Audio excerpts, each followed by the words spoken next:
Okay, well, hello and good morning. Welcome, everybody. Thank you so much for joining us today. We're excited to have you along.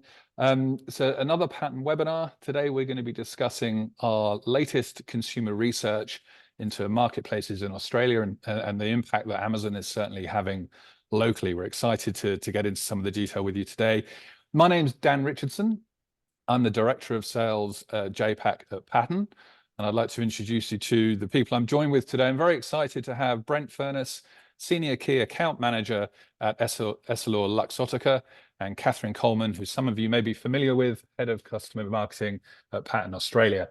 Brent, I might come over to you first, and for full disclosure for everybody on the call today, Brent and Luxottica are actually partners of Pattern with their brands Ray-Ban and Oakley. So really excited to have you along. And Brent, I think it was, you have to remind me, it was either 2021 or maybe 2022, where you actually joined us on this very webinar talking about the same subject. If you could introduce yourself to everybody, that'd be fantastic. Yeah, no worries. Thanks, Dan. I think it was 2021. But yeah, as mentioned, I'm the Senior Key Account Manager with EssilorLuxottica. For those that aren't familiar with our business, we're the world's largest manufacturer and distributor of sunglasses, optical frames, ophthalmic lenses, and equipment. We're vertically integrated, so we have channels of trade across both retail and wholesale. So I work within our wholesale channel, working closely with our biggest and most important partners, including within the e-com space. Thank you. Brilliant. Thanks, Brent. And over to you, Catherine. Well, thanks, Dan. As you mentioned, I'm Head of Customer Marketing here at Pattern. My role entails working directly with some of our brands on their customer-first strategies, as well as helping market Pattern as the business and the wonderful work we do with e-commerce brands and retailers here in Australia. The report we're talking through today is one of my many pride and joys here at Pattern, and I'm happy to be here talking through the findings. Amazing. Great. Thanks, team. And thanks again to those of you who have managed to join us this morning. Look, there is a lot of information to get through today, so we're going to do our best to keep this snappy. You will receive a copy of this recording along with the presentation later on this afternoon. So please do sit back and relax, but feel free to use the Q&A box at the bottom of your screen. If you have any questions, do fire them in there. We'll do our very best to answer them either as we go or at the end if we have time. And if there are any that we just can't get to, then we will come back to you later on today via email. Now, just to quickly kick things off, I always like to start with a poll, just to give us a bit of a sense of who's in the room, as it were. So if you wouldn't mind ticking the box that's most relevant for you, and once you've done that, you can just close that box and we'll get started.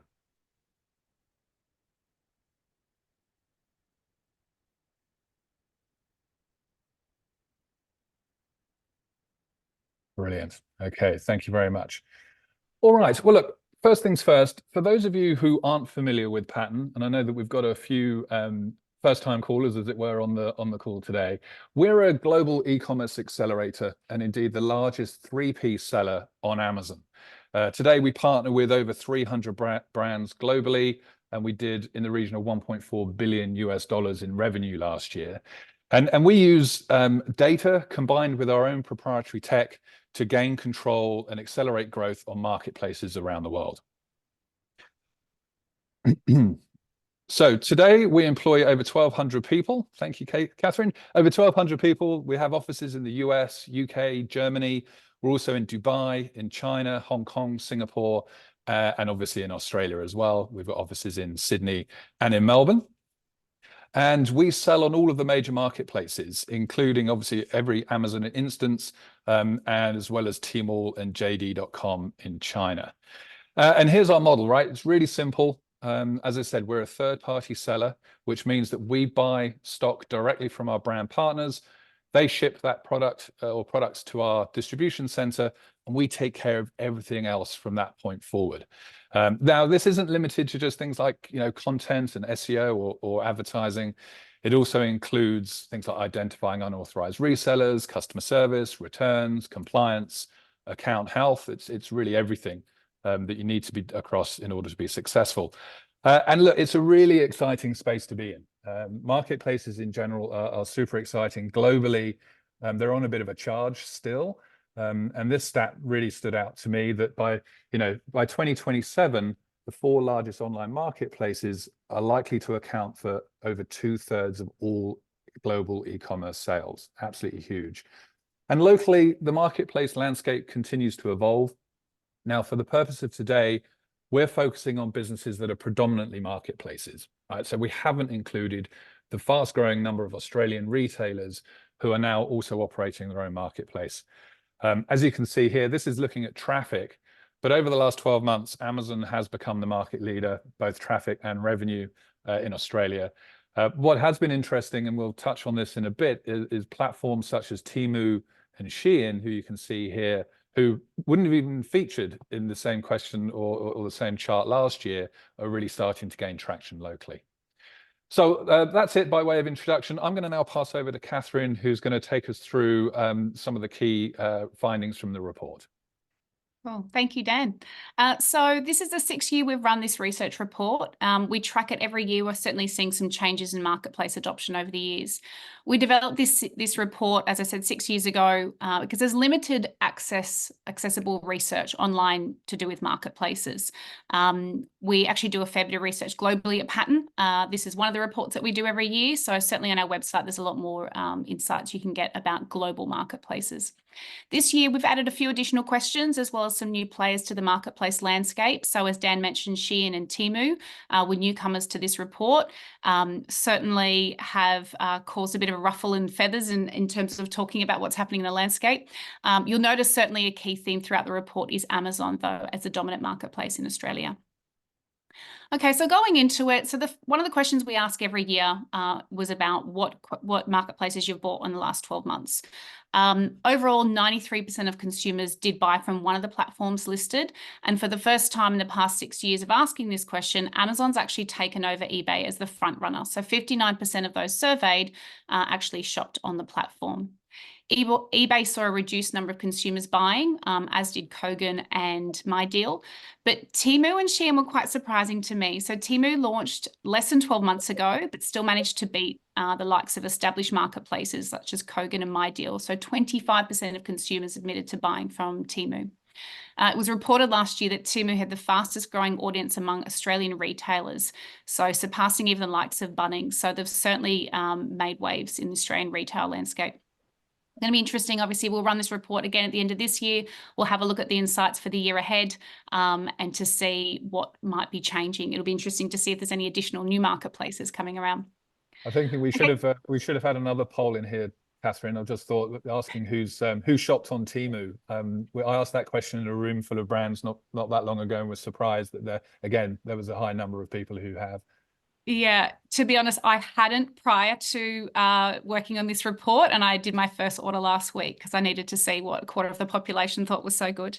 Anyway, so marketplace profiles. So within the actual report, there is one slide on each of these marketplaces. This is a bit of a busy slide, I know, but the objective really is to have a comparison across the marketplaces so you can see a bit more about the detail. I've highlighted a few things that I want to call out in this. So in terms of categories, certainly there's the usual suspects around books, electronics, homeware products. The new marketplaces coming in certainly are over-indexing fashion and clothing items. Age brackets, Amazon and eBay tend to over-index in that early to mid-age bracket. I have to be really careful what I call as middle age. Although Amazon certainly skews a little bit younger, so the 35 to 44. I don't think we can call that middle age yet, can we? So Shein certainly over-index in a younger demographic. So 47% of 18 to 24-year-olds had bought from the platform compared to just 21% of the population. Females certainly dominate across the board. So eBay and Kogan tend to have a slightly more male audience, but certainly Shein, again, 80% of the buyers were female. Likely speaks to the fashion piece on there, and that there's a lot of buying from that demographic. Finally, Amazon certainly favored among high income earners. So 80% of those who earn 200K plus a year in household income had admitted to purchasing on the platform. So we'll move on to the next section around consumer perceptions of the marketplaces. So these is 5 new questions we added into the research this year, and I'll take you through the key insights of those. So firstly, we're talking about sale and discounting. So previous research has shown that there's certainly a perception of value for money when it comes to shopping on marketplaces. Despite Amazon not actually always being the cheapest option, consumers still feel like it is the best platform to get a great deal. I am a little bit surprised Temu didn't sit higher up the list. As I said, I placed my first order. It was $47 I paid, and I saved $248. So most certainly, I feel like that was better value than I've ever gotten on Amazon, and I'm a big Amazon shopper also. Amazing. Well, that's a heck of a saving. But Catherine, you just mentioned the word value there, I think. And it's certainly true when you think about Amazon. I think at the same time, you have to consider the value you get, especially as a Prime member, right? Beyond just the free and fast shipping. When you think about, the TV, movies, music, and all of those sorts of things. And the other thing with Amazon, of course, is that it's not, Amazon doesn't seek to be the cheapest in the market. Although often the perception is that that's what Amazon is up to, but it wants to at the very least match pricing that's happening elsewhere in the market, and I think that can be problematic rather for brands. For instance, if there are a high number of resellers all vying for the buy box, they can only really compete on price. Or indeed, if you've got heavy discounting happening elsewhere in the market, then Amazon will look to follow that pricing, which, as I say, can be problematic. Certainly. Okay, so let's go on to the next one, which was to do with product range. So which marketplace do you feel has the widest product range? One of the main reasons that continues to pop up in our research really is about knowing that Amazon has got a lot of products they can buy. So there's hundreds of millions of products available on the platform. It's certainly growing daily. And I think as more consumers are shopping on Amazon for the first time and explore the platform further, discover new products and brands, which we'll talk a little bit about later, certainly I think this perception will continue to change. Yeah, I think the latest number was something like over 200 million products now available on Amazon Australia, which is has come a long way from the selection that they had when they first launched. But the whole sort of selection range, it's a big integral part of the Amazon flywheel. Selection brings more customers, which in turn then brings more resellers, which by the fact there are more resellers brings even wider selection. Hey, Brent, I might bring you in here actually, because I recall, during one of our early conversations we had about, or we talked about the fact rather that both Ray-Ban and Oakley were already being sold on Amazon, but as a brand, you weren't there in an official capacity. Yeah, that's right. I mean, obviously Ray-Ban and Oakley are, very easily recognizable brands globally and here in our market. And we could see that on Amazon, there was a large number of SKUs from within our portfolio being sold by other sellers, most of them from external geographies. So firstly, there was volume going out of our region. But we also felt that the nature of the listings were not premium and didn't do justice to either of our brands. So partnering with Pattern has allowed us to build out branded storefronts, display A+ content as well within our listings. So we feel it's really elevated our brands in line with, if not above, other distribution points here in AU. Mm-hmm. Yeah, it really takes us into the next question, which is around the quality of products sold. So certainly when you've got premium brands, you want to be on a marketplace that has a good perception for that. So 58% of votes went to Amazon as the most trusted marketplace when it comes to high quality products. So eBay launched in the market around 25 years ago. It was predominantly a secondhand selling platform. I feel like they continue to struggle to shake this image, scoring just 39% of votes in terms of quality of product. Again, I feel like Temu is my new marketplace to talk about, but 25% of the consumers bought from the platform, but only 7% were there thought they were getting quality. So certainly there's a bit of a challenge when you are getting cheap prices. Obviously, you're going to get cheap quality, but certainly the perception of products on a platform can be impacted by other ones selling on there to make sure, I guess, you feel like you're buying a premium product. Yeah, absolutely. And I guess, Brent, I might just throw back to you again, thinking about Oakley and Ray-Ban, both very premium brands in nature.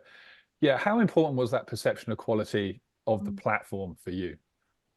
Yeah, it's massively important for us. We've both globally and locally invested a lot of time, money and effort into maintaining the equity of our brands, and where we distribute the brands play a really big role within that overall work that we do. So yeah, the perception of quality on any platform that we work with is very important. Certainly. Something else really important to consumers is convenience. I think we all want a little bit more convenience in our life. And no surprises on this one. Again, next day delivery on hundreds of thousands, if not millions of products is extremely convenient, and something other retailers with a typical distribution network just can't compete with. It's one of the many ways that Amazon is disrupting the local market. Consumers want their items faster than ever. And some forward-thinking brands and retailers have worked out same-day delivery services through Uber delivery and things like that. But it certainly comes to a high cost to the brand and to the consumer when you don't have that large distribution network like Amazon does. On to the next one, returns process. So the scores on this question, I think, were somewhat different to and lower than the previous ones. It's clear to me that there's a perception across the board that marketplaces are a bit more difficult to return to. So 18% of those surveyed were unable to nominate a marketplace with an efficient, reliable returns process. Amazon, again, scored significantly above the next closest marketplace, so 49% of the votes. However, it certainly seems like an area that consumers don't have a lot of confidence in when buying on marketplaces. Yeah, it's an interesting one, this. I'd love to, and maybe we'll try and do it one year, is just ask the question how this compares to other e-commerce businesses or other online retailers as well. I think returns is a big part of it, of course. I think Amazon's advantage here is the whole FBA or Fulfilled by Amazon kind of network, right? So if you're buying from an FBA seller, the returns is actually pretty simple. You know where you got to send it back to. They're super quick and efficient in terms of refunding money back into your account and things like that. It is worth pointing out that also eBay do have their own fulfillment service available for sellers. I believe I'm right in saying they still work with a third party on that. But yeah, Amazon obviously really is the only marketplace that has built out its own distribution network right across Australia. So I think it makes that part of it a little bit easier too. Yeah, cool. So look, the data so far has certainly pointed to Amazon as the front runner, and we know certainly we've seen that in terms of traffic as well as buyer behavior. So the next few slides is really going to focus on Amazon and a little bit more information in terms of that. So purchase frequency. I would say any D2C retailer would kill for this level of purchase frequency in a customer. So only 6% of those surveyed bought once from the platform, and this is reduced year on year. You can see it was 29% decline on the year of consumers just buying once. So the greatest increase we saw was in 14 times plus shoppers. So 37% more shopped in this bracket than previously. 73% of shoppers were located in metro areas. So I think it really speaks to that Amazon Prime delivery and the convenience factors that we spoke about earlier. But certainly over the years, we just keep on seeing the frequency go up. Once consumers have a taste of Amazon, taste of that effectively instant delivery of next day, you just kind of don't go back. As I said, we all want convenience and everything now in our life. Moving on to the next one. So why are consumers choosing to buy from Amazon rather than other retailers? We've got so many different retailers at our fingertips. We can go into stores, we can go online, but why are they choosing Amazon? So again, this slide really speaks to the strength and USP of Amazon's brand. So the most significant changes year on year. So you can certainly see the results in terms of the main reason people are shopping. But what I tend to really look at when we're looking at trends in this research is, well, what is changing year on year? So we saw a 19% increase in people buying because of Prime. So 26% bought because of this reason. Again, we all love a loyalty program. Prime certainly has its benefits. For $10 a month, there's a lot of benefits of being a member of Prime. So we saw a 17% decrease in consumers buying a product that wasn't available elsewhere. That wasn't really a reason anymore. So it's no longer an exclusivity play, this one tells me. So I think consumers are buying from the platform by choice over necessity. It's not that there's only exclusive products on the platform. So many more products are going on the platform every single day. Consumers can get mostly anything that they want. We also saw a 15% increase in consumers buying just because it's easier. So they know they can buy just about anything on the platform. The checkout process is simple. Credit card details are stored and your item comes the next day. So it's obviously a really simple and fast process. I mentioned Prime before, so this is again a question that we've asked every year. I've tried on these slides not to include all 6 years worth of data because it just gets a little bit too busy, but if you want any stats from previous years, certainly we can pull those out for you. But look, every year we've definitely seen an increase in Prime adoption. So in our latest report, 59% of those surveyed had access to Prime or intended to join in the year ahead. And this is up almost 30% from 2021. So there's an estimated 4.5 million Prime subscribers in Australia. We don't often get insights into how that is growing, but every now and then we get a little bit of an insight. So about 4.5 million. We know certainly that those with a Prime membership tend to shop more often and they spend more. So by about 2.5 times is the stats that we've received. So Prime delivery certainly is a significant reason for consumers joining the program. Yeah, it feels like it's certainly Amazon's biggest probably unfair advantage against other retailers or marketplaces. Millions of products delivered, as you say, next day or within 2 days, depending on where you are in the country. Increasingly same-day delivery. And Brent, again, I might just pull you in here, but how important was this for you guys? That delivery proposition, speed and ease. Yeah, it was definitely a contributing factor. I think, especially in our market, not many retailers can offer delivery at such an efficient turnaround time. Certainly our direct-to-consumer websites have their deliveries coming from an international warehouse. So to be able to open up a new channel of distribution where we can offer same day or at least next day delivery was certainly significant. Yeah, fantastic. Hey, we might just stop here for a sec. We've had a question come in. It's a great question. Do you have a view on how Amazon is used more? Does the retail side have more engagement than the streaming services? Sorry, I put my teeth in today. That's a really, really interesting question. We don't have any data really to support or to give us a view on the adoption of streaming services that Amazon provides as part of their Prime membership. This survey is really focused on shopper behavior on Amazon.com.au itself. I'll have a look and see what we can find for you though on that, because I think, as I say, that is really an interesting question. But going back to this slide, or the previous slide with Prime, or rather buying on Amazon, those number of people, and in fact, Catherine, we probably need to think about how we word that question. 14 times or above. I'd love to get a sense of exactly how frequently people are actually buying. But I agree with your comment there, Catherine, that once you become an Amazon shopper, and if you are a Prime member, then it almost becomes quite simply your default shopping destination. I'm clearly biased as well. I do a lot of shopping on Amazon, but it just becomes my first port of call. And price is a factor always, but actually the ability to order something this morning and get it before 9 o'clock this evening is probably more compelling than anything. But I really appreciate that question. We'll come back with some detail around that as a follow-up to this session. Yeah, I think as well in terms of how consumers would answer that question. So we surveyed 1,000 people when it came to this research, and we do that the same every year. And to fill out this survey, you have to have shopped online in any channel in the last 12 months. But I think as well, if someone said to me, how many times have you shopped on Amazon?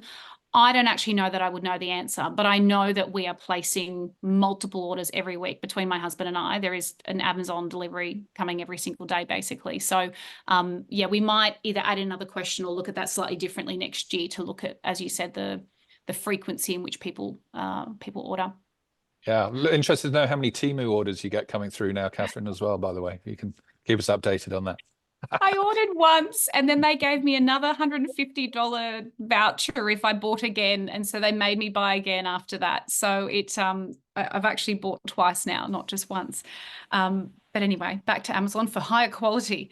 Okay, so let's go on to the next one here. So what are we talking about here? We're talking about promotional periods. So did consumers buy during any of the promotional periods? So overall, 40% of those surveys didn't use any of the discount types that we've mentioned here.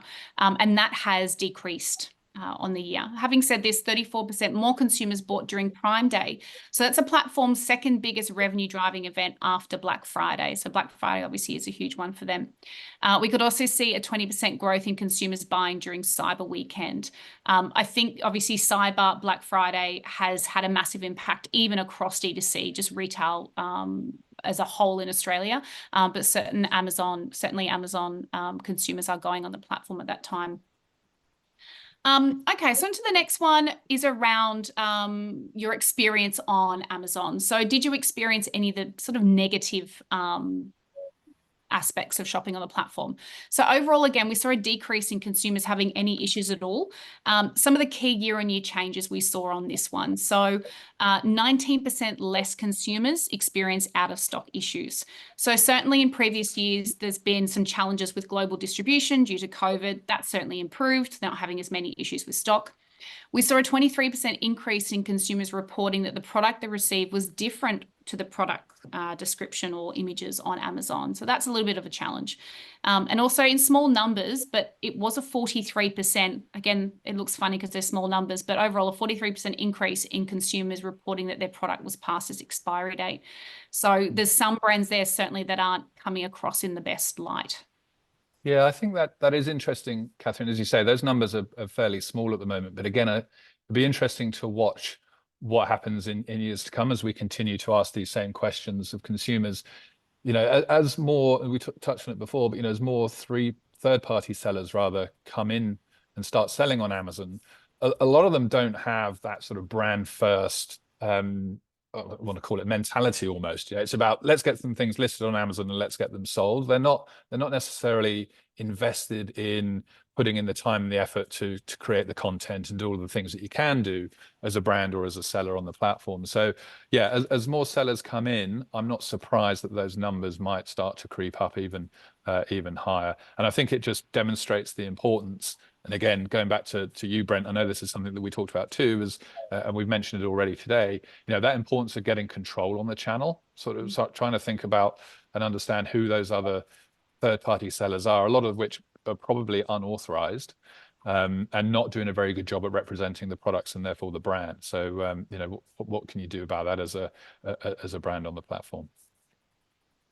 Talking of which, I think the next slide, we've got a couple of examples. And here on the left-hand side is just an example, I think, of a listing that is, you know, properly managed. We've got the full options when it comes to the photographs that we're able to include. There's video in there as well. As you can see, we've got different size variations, color variations if they're available, a well-optimized title. This one has A+ content in here as well, which yeah, brings the brand to life, but also imparts some really important and useful information to consumers to help them make an informed decision about making that purchase. Compared to on the right, you know, again, same brand, but a different seller. Only 3 images there, I think, that I can see.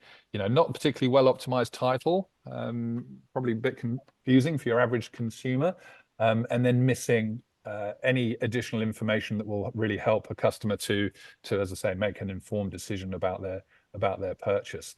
So I think this sort of really highlights both the tools that brands now have at their disposal. Amazon have, you know, invested the time and the money to create these experiences that brands can then put onto Amazon, but not all sellers are taking full advantage of that. And I think on the next slide, Catherine, we also just have a quick example of you know, the brand store that we've created for in partnership with Ray-Ban.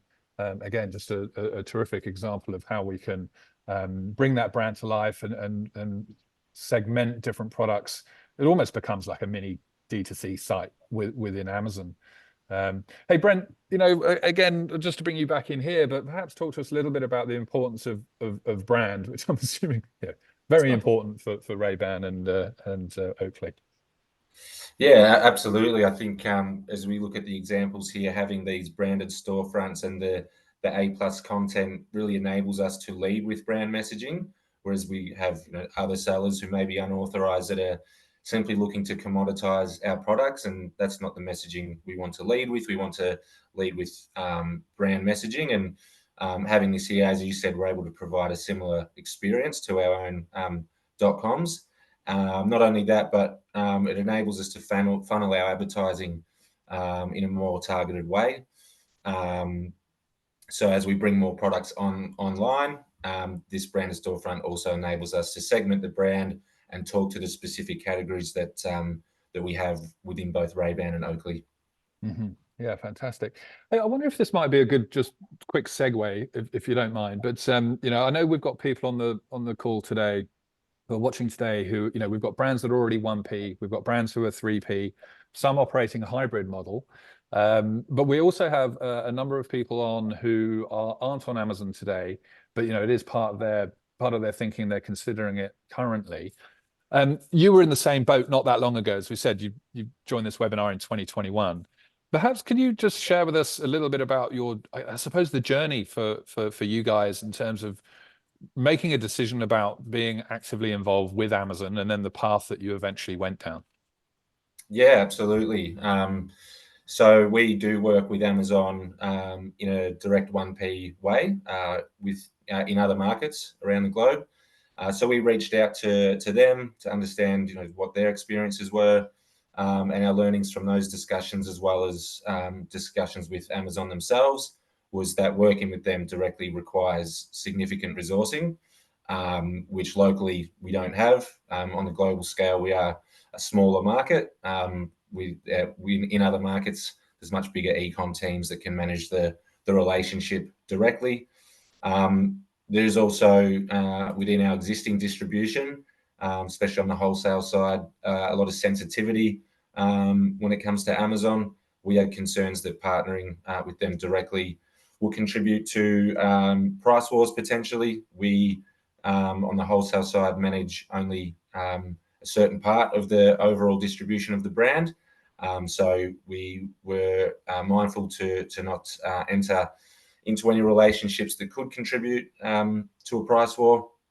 And as we said earlier, we were cognizant of the fact that brands were already on the platform being sold by other sellers that we had no control over, who are potentially unauthorized or coming from other geographies. So knowing that Pattern could support on identifying who they are was also a key factor in our final decision. So yeah, once we sort of had a look at all of those factors, it made sense to us to go down the 3P route and partner with Pattern to do so. Yeah, brilliant. Thanks, Brent. So look, let's talk now onto brand discoverability. So certainly, when we're talking about premium brands and wanting to be discovered, I mean, across all D2C, every brand retailer wants to be discovered by new consumers, obviously, and I hope to turn them into customers. So we were really interested to understand whether or not Amazon supported in that.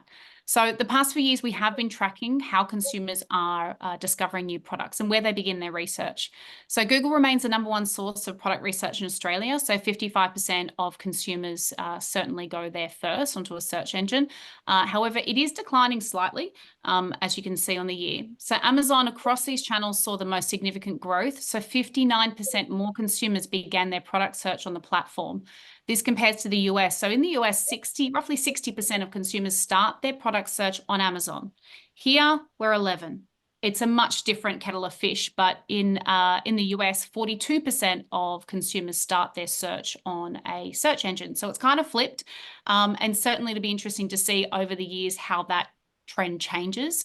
I think certainly Google will probably continue to be the front runner in this market and the dominant search engine going forward, but certainly it'll be really interesting to see how it changes.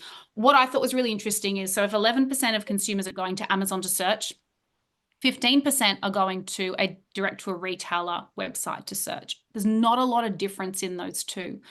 So certainly this is a way, again, the platform is disrupting the previous norms of, product research. Certainly we'll see in the coming slides that Amazon is actually also supporting in that brand discoverability and supporting D2C retail at the same time. Yeah, as you say, I think, Catherine, just a quick comment on that. The 11% of Australian consumers starting their product search on Amazon. Yeah, I agree. It's a relatively small number, but it's jumped from 7% just last year. You look at the consumer behavior in other markets. You mentioned the US, 60%. Europe is not that far behind, I think, in terms of product searches starting on Amazon in that market. I would be fascinated to see how this number continues to grow year after year. I think, Australia is a market or a country that is, quite D2C focused. So I think we are a little bit different to other markets in that sense. So it will be interesting to see, as I say. But I definitely expect more growth to come for Amazon there. Yeah, certainly. Well, look, knowing that 11% of consumers are going to Amazon to look for a product. So the next question talks to, well, if they search for a product on Amazon and they couldn't find it, well, what did they do? So majority, 51%, will probably go back to Google. They'll go offline. They'll go and find somewhere else. If they can't find what they're looking for, they'll look elsewhere. But 30% would stay on the platform and they'd buy an alternative product, either from a competitor or a brand that they know or they don't know. But if they can't find what they want, they're on the platform. They know they want to buy from Amazon. They'll go and buy from someone else. So it really speaks to, being on the platform. If you're not, someone else is going to take the sale. The next question was around, so when you purchased from Amazon in the last 12 months, did you do any of the following? So the key highlights here, obviously, so 60% bought a product they had not previously bought on Amazon. So again, disrupting the way people are buying. They used to buy it elsewhere. Now, great experience on Amazon. 60% bought a product they hadn't previously on Amazon. 57% bought a product from a brand that they'd never purchased from before on Amazon. So again, speaks to that brand discoverability piece. Over half of consumers were able to discover a new brand, which is amazing. What I found really interesting, and this was actually a new question we added into the research that we've just done. So for the brands, I guess that are concerned about cannibalization and worrying about taking sales from other channels. We also learned this year, so 39% of consumers that discovered a new product or brand on the platform went on to visit the brand's D2C site.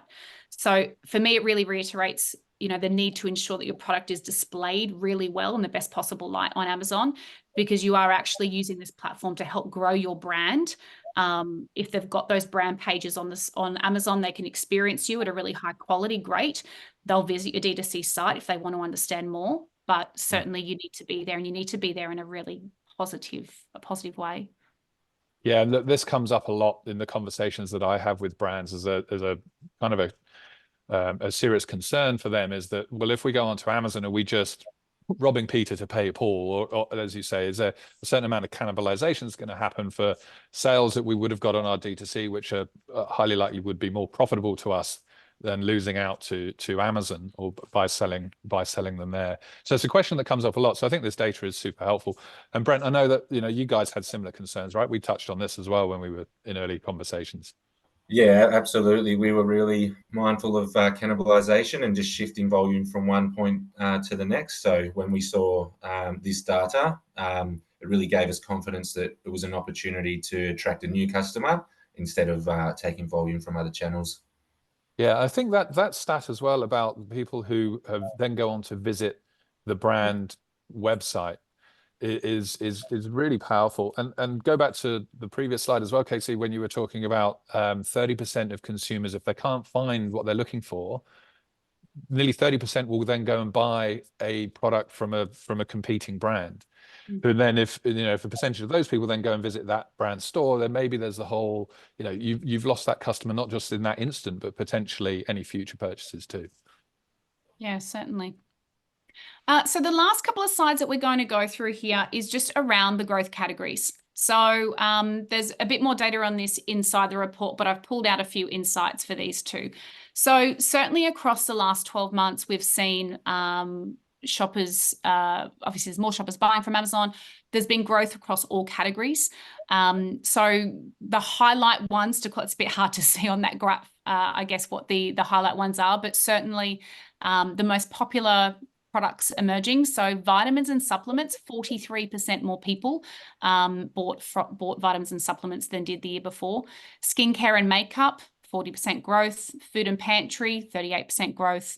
And sports, fitness and outdoors, 33% growth. So certainly they were the main ones, but there's growth across all categories. Now, The Sorry, final. Sorry, No, Catherine, go I was just going to jump in with one thing there. I think that's interesting, those first three, especially, arguably a lot of repeat purchase happening in those categories. And going back again to just the ease of purchase, things like subscribe and save, I think those are all features that just help those categories specifically. Sports, fitness, and outdoors is an interesting one. I wonder if that might also be a timing thing when the report comes out. Obviously, I think we ask these questions as we start to roll into summer, but certainly with the brands that we partner with in these categories specifically, although as a reseller we don't do anything in food and pantry, but we certainly are big in those other areas. I think we've seen some phenomenal growth, over 100% really, across all of those categories, I think, year on year. Cool. So within the report, if you have downloaded it, which hopefully you have and you've read it, there's a section at the end that talks to future plans. So how much do you plan to spend in the future, how your buying behavior is planning to change. And this one is basically from what consumers plan to do in the year ahead in terms of Amazon. So what categories are they prepared to buy, either that Amazon would be their first choice or one of the brands that they would consider. And we looked at this year on year. So again, certainly across most categories, there was an increase. So I think it was just home improvement and books and ebooks. They dropped back very slightly. It's sort of 1 to 2%.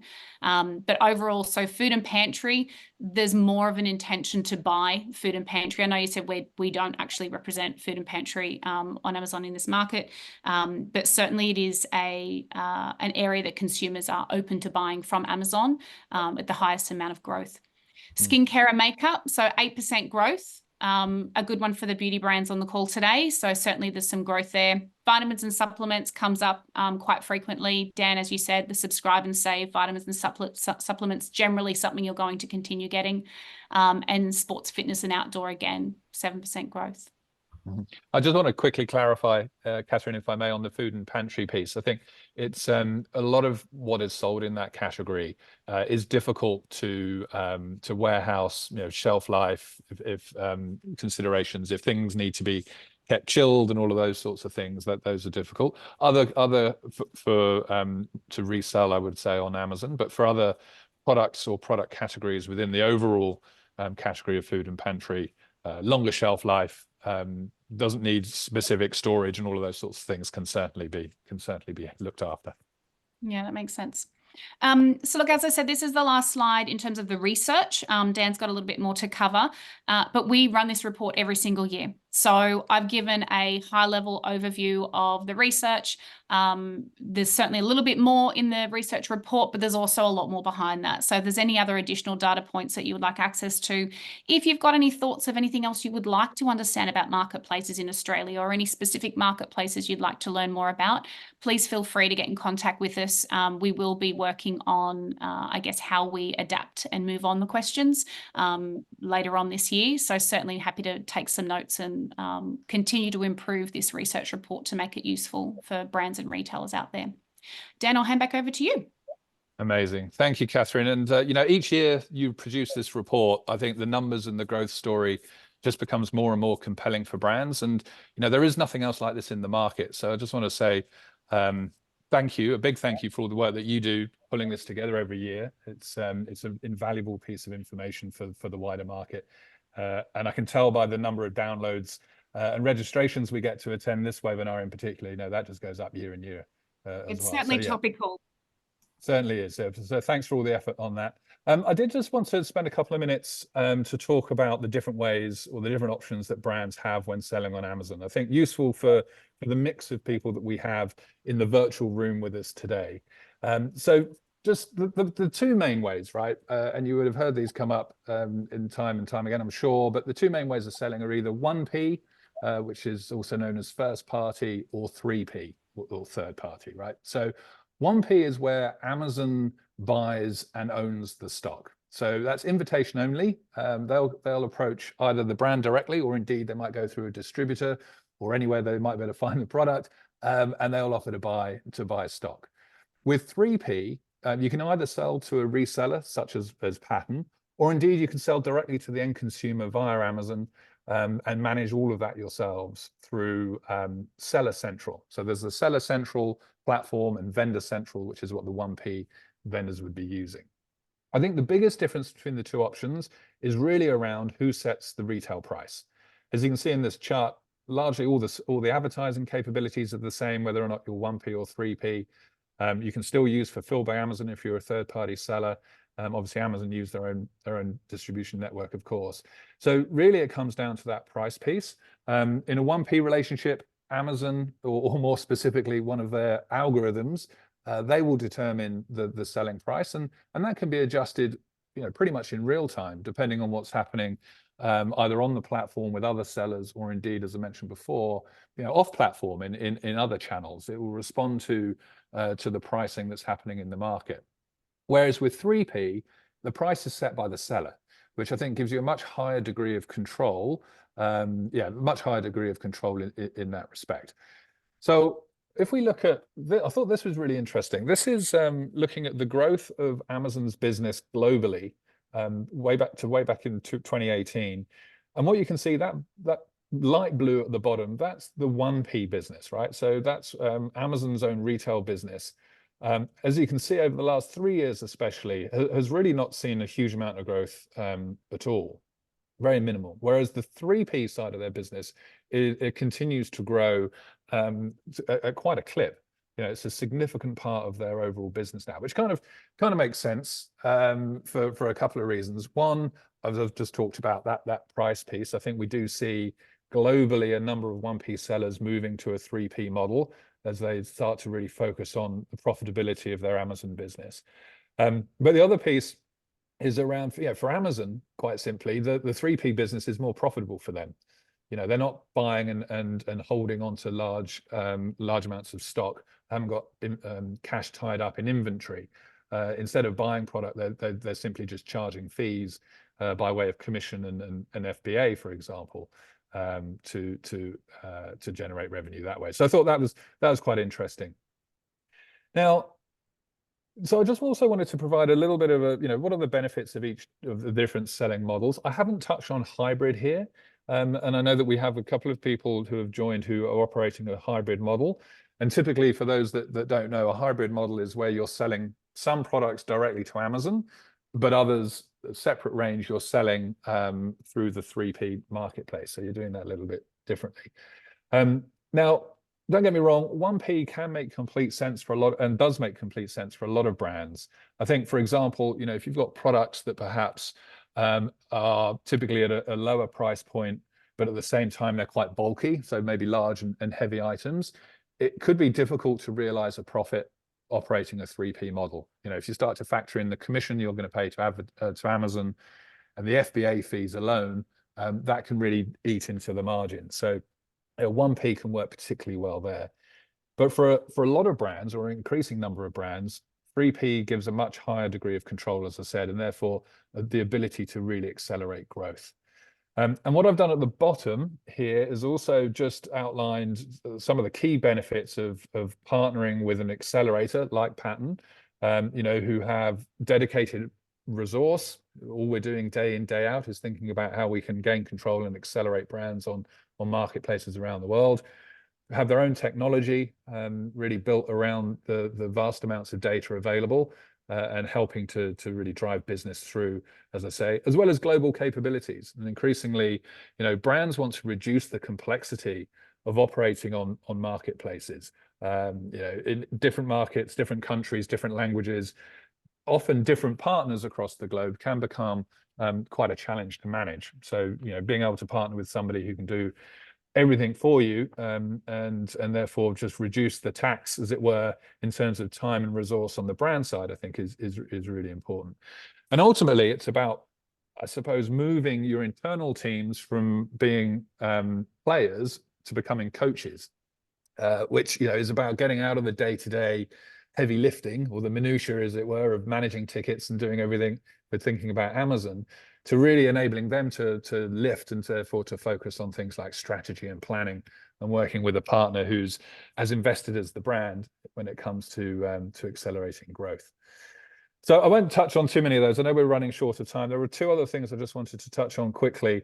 One of them, so again, thank you to everybody who's joined. We would love to provide you with, if you would like to receive a scorecard where we're able to do a quick snapshot and evaluation of your presence on Amazon today, and we can highlight some key areas of opportunity for you. This is just an example one, but if you would like to receive one, then by all means, please do feel free to give me a call or drop me an email. My details are on the slide here. We can turn that around for you and send that over. We'd love to do that, as I say. And then just some additional resources that you might find useful. On the left-hand side here is a recording of a webinar that we did probably about 6 months ago, really just looking at the different selling options, right? 1P versus 3P. We've just talked about that then. So if you would like to learn more, please feel free to scan the QR code. That'll take you directly to that video on YouTube, and you can watch that at your leisure. Secondly, we do have another webinar planned and coming up later in the month. It's going to be on the 27th of March. I'm going to be joined by Sean Walsh from Pattern. We're going to talk about how to gain control and accelerate growth on Amazon. So a little bit more tactical, but I think that'll be useful for anybody who is either on Amazon today already, but also those that are also considering it. So again, just scan that QR code, and that'll take you through to the registration page, complete your details, and we'll make sure that you get the invite for that one. And then finally, on the right-hand side, Pattern's Accelerate Conference. That's happening again this year. It's in Salt Lake City. It's going to be in May. This has been a sold-out event, I think, since its launch in 2022. It's an industry-wide event that Pattern hosts or puts on, but it's a much broader event, and has lots of different people, different vendors, companies, brands, etc., all there. So if you're interested in joining, usually around 1,500 people, all like-minded kind of e-commerce executives who are all there to share and learn about all things marketplaces, then again, scan that QR code. You can find out more there and indeed book your tickets. If you haven't managed to bring up your camera in time, as I say, don't worry too much. We will share this presentation with you a bit later on this afternoon. So that really concludes today's session. I do want to end just by, again, thanking Brent. Thank you so much for joining us and providing your insight to today's discussion. That was hugely valuable. And to you, Catherine, as well. Another thanks for all the work that you do pulling together that report and keeping everybody informed. That's absolutely fantastic. And lastly, thank you to everybody who joined today. It's been a pleasure to have you along, and we very much look forward to seeing you again soon. Take care. Thank you. Thank you.